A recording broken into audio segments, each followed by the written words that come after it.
Now we are going to take up one more problem.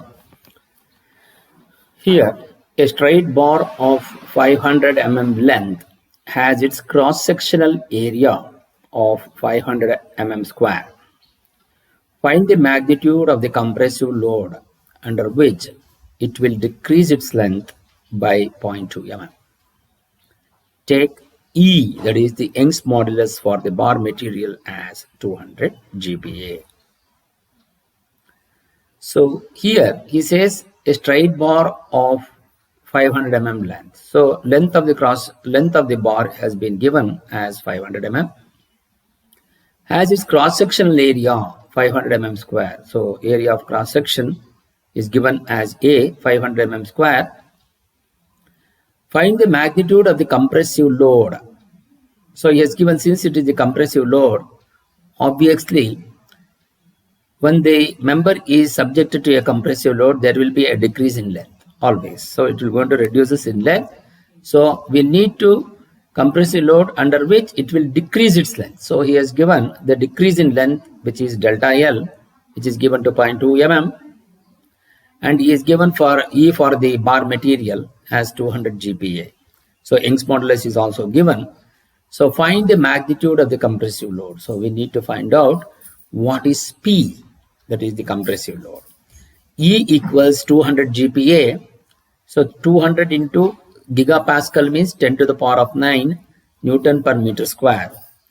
So you convert this meter square into mm square.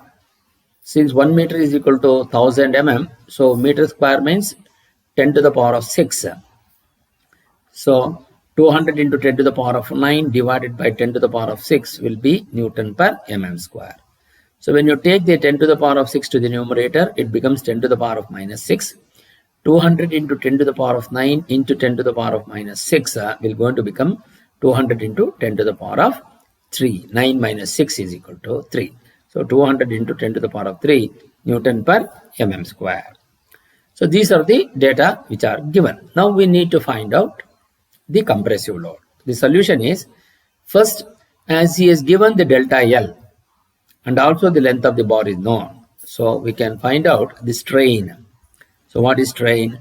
Strain is nothing but decrease in length by the original length. Why he says decrease in length? That is basically because since it is a compressive load, there will be a decrease in length.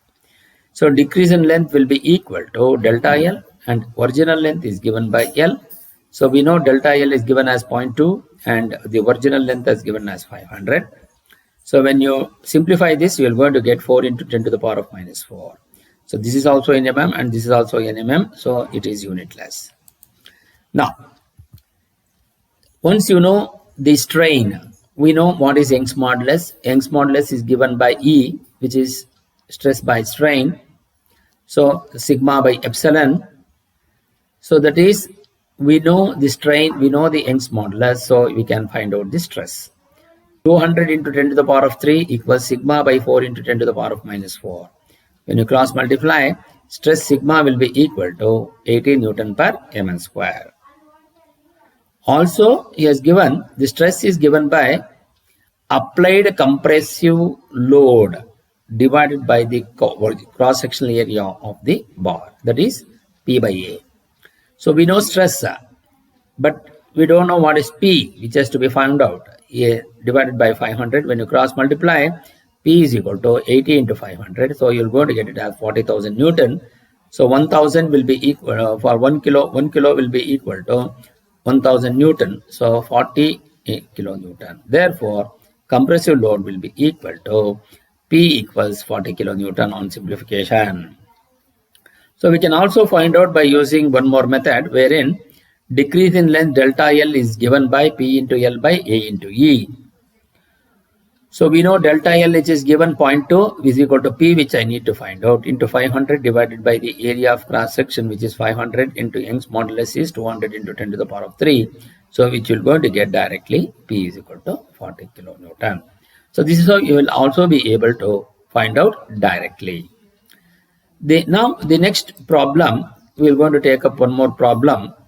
The fourth one, a brass rod of 1.5 meter long and 20 mm diameter was found to deform by 1.9 mm under a tensile load of 40 kilonewton. Calculate the modulus of elasticity.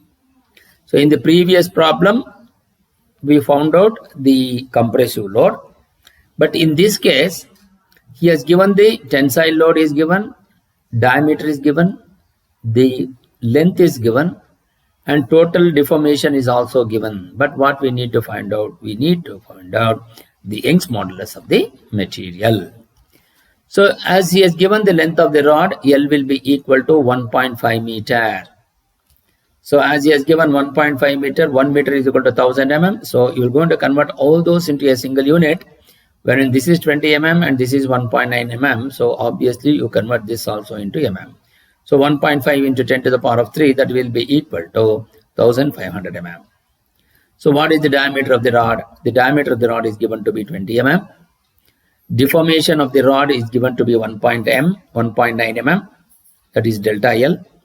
And applied tensile load is 40 kilonewton, so 40 into 10 to the power of 3 with Newton. So now we need to find out the solution. So to do that, so since he has given the diameter of the rod, so we can find out the area of cross section of the rod. So what is the area of the cross section of the rod? The formula is given by A equals pi d square by 4. Pi by 4 into 20 square. So on substitution, so on simplification, area will be equal to 314.16 mm square. So once you know the area and he has given the load, so I can find out the stress. So what is stress? Sigma is given by applied tensile load divided by the original cross-sectional area of the rod. So that is equal to P by A. We know P is given to be 40 into 10 to the power of 3, and area of cross-section, which is just now we have calculated, which is 314.16. Therefore, sigma will be equal to 127.324 Newton per mm square. So once you get this, now we go for what is the strain. Strain is deformation of the rod by the original length of the rod.